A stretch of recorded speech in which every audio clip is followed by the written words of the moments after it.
Nosso estudo de hoje está na carta aos Romanos, capítulo 15, versículo 1. Mas nós que somos fortes devemos suportar as fraquezas dos fracos e não agradar a nós mesmos. Paulo está falando e Emmanuel vem comentar na lição 46 do livro Pão Nosso, Vós Entretanto. Com que objetivo adquire o homem a noção justa da confiança em Deus? Para furtar-se à luta e viver aguardando o céu? Semelhante atitude não seria compreensível. O discípulo alcança a luz do conhecimento a fim de aplicá-la ao próprio caminho. Concedeu-lhe Jesus um traço do céu para que o desenvolva e estenda através da terra em que pisa.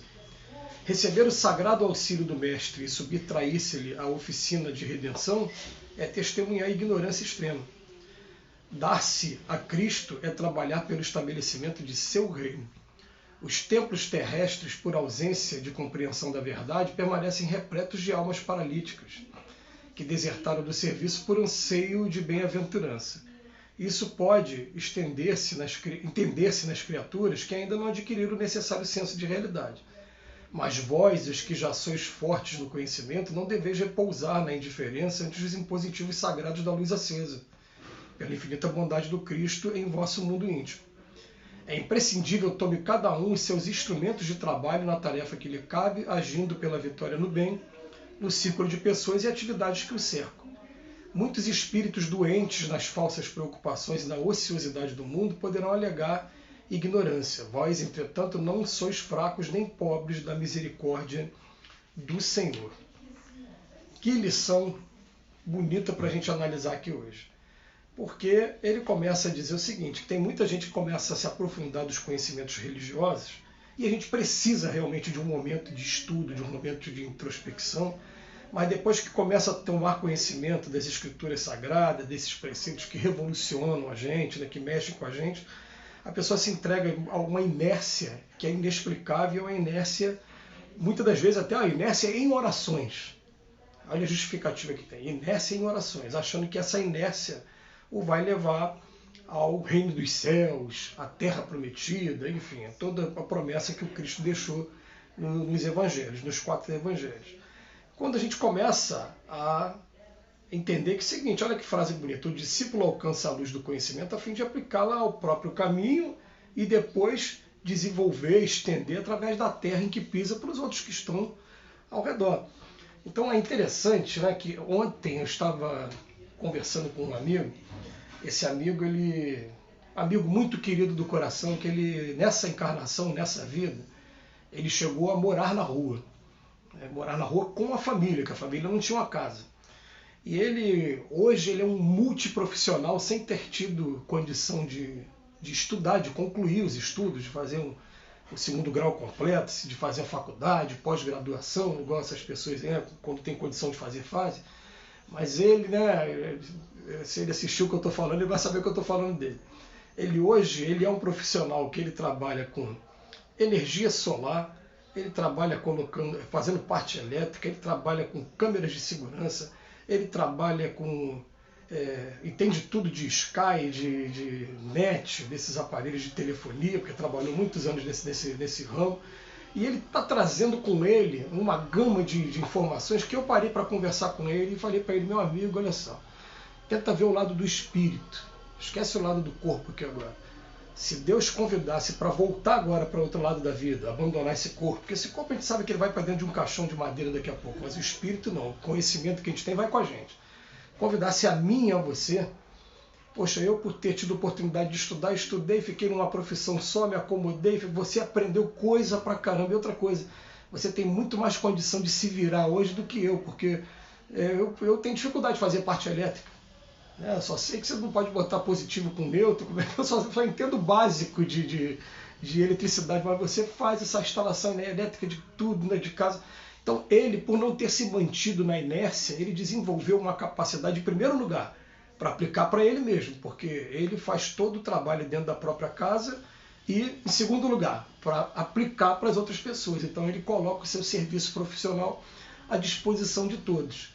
Agora pega essa informação, esse paralelo, e traduz agora para o campo das nossas atividades no campo religioso, no campo social. Né? Aí a pessoa, né, ela pode, é a opção dela, ela pode optar por ficar somente naquela parte administrativa da ordem social, como eu fiquei durante alguns anos, né?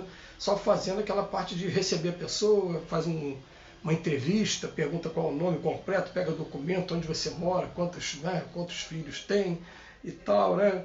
Para depois ver, vai atender aonde, vai atender na obra social, vai escrever para ter o remédio, a doação do remédio. Você pode ficar nisso, como pode, aos pouquinhos, tomar a coragem de conhecer todos os setores que existem na sua casa, na sua instituição religiosa, na sua obra social, e aos poucos ir se inteirando dos trabalhos, mas se inteirando dos trabalhos, né, de maneira a aprender, e se tiver que contribuir com alguma coisa, a palavra já falou, contribuir, não querer alterar, não querer bater de frente, porque às vezes a gente tem uma mania de querer achar que faz melhor do que o outro, que o outro não está fazendo direito, a gente tem a mania disso, né?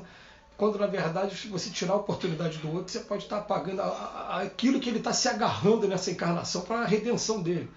Às vezes muita gente desanima, depois foge do trabalho e joga fora a oportunidade que a vida estava dando dele estar buscando uma coisa, né? Porque quando a gente começa a trabalhar em prol dos outros, sem esperar nada em troca, algo a gente não sabe explicar com palavras, mas se modifica na gente. A gente começa a receber energias diferenciadas, começa a ter uma outra mentalidade, a gente começa a ter ao mesmo tempo que bate uma alegria, também bate um incômodo, porque você vê que é tanto serviço. Ontem eu fiquei muito incomodado. Ontem eu fui convidado para fazer uma coisa simples, para levar um chocolate quente com um lanche para a rua, para moradores de rua.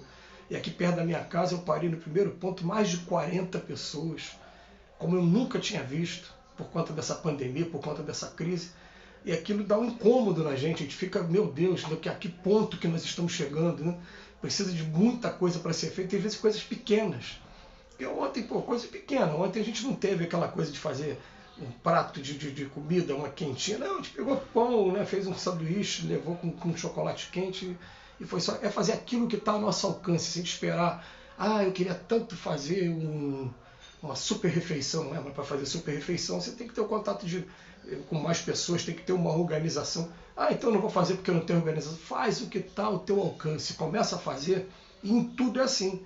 A gente começa a sair daquela inércia, aí sim, quando a gente conjugar o estudo que a gente precisa com a prática, com o trabalho, aí as coisas começam a andar. E tanto Paulo como o Emmanuel aqui na lição, foi mais de uma vez, ele vai falando assim, muitos espíritos doentes nas falsas preocupações e na ociosidade do mundo poderão alegar ignorância, mas vós não.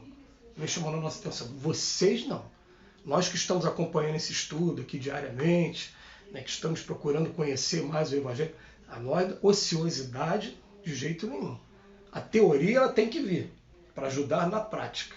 A gente sabe que tem até muita diferença da teoria na prática, né? Quando chega na prática tem muita coisa da teoria que a gente acaba pulando, acaba abreviando, mas o conhecimento da teoria vai facilitar e vai evitar muitos erros, muitos equívocos na prática. A gente precisa dos dois. O problema é que quando se trata de estudo do Evangelho, de estudo de reforma íntima, de estudo do Cristo, a gente se agarra numa fé e fica pedindo a Jesus o tempo todo que nos ajude, e você não faz nada para ajudar você mesmo. Você quer só que Jesus te ajude. Eu costumo falar isso com frequência, né? O interruptor de luz está aqui, é só você estender a mão e acender a luz. Você está aqui do lado e pedindo a Jesus que acenda a luz para você. E quando Jesus, na verdade, Deus está olhando para você e falando, meu Deus, eu quero que você aprenda a andar com suas próprias pernas. A gente tem várias mensagens dos Espíritos falando o seguinte, a gente quer de vocês autonomia, independência, a gente quer de vocês iniciativa, e quando vocês estiverem, a gente vem para incentivar, porque tem um montão de coisa que a gente queria estar fazendo, eles dizem, né? Eu estou do outro lado da vida, vocês estão aqui, vocês estão na matéria, então a gente vai estar estimulando vocês, intuindo vocês para que vocês façam esse trabalho por nós, porque a gente aqui do outro lado não tem as mãos, a facilidade de pegar as coisas igual vocês estão pegando, vocês que estão na matéria. Então a gente tem que procurar fugir da preguiça, da ociosidade, tomar iniciativa sim para o trabalho. Fica aí o convite mais uma vez, é um convite que às vezes vamos botar assim, invasivo, né? É mais tocado aqui, mas é para o nosso bem. Tá, que Jesus nos abençoe hoje e sempre. Mais uma vez, obrigado, Eumânio, pelas reflexões.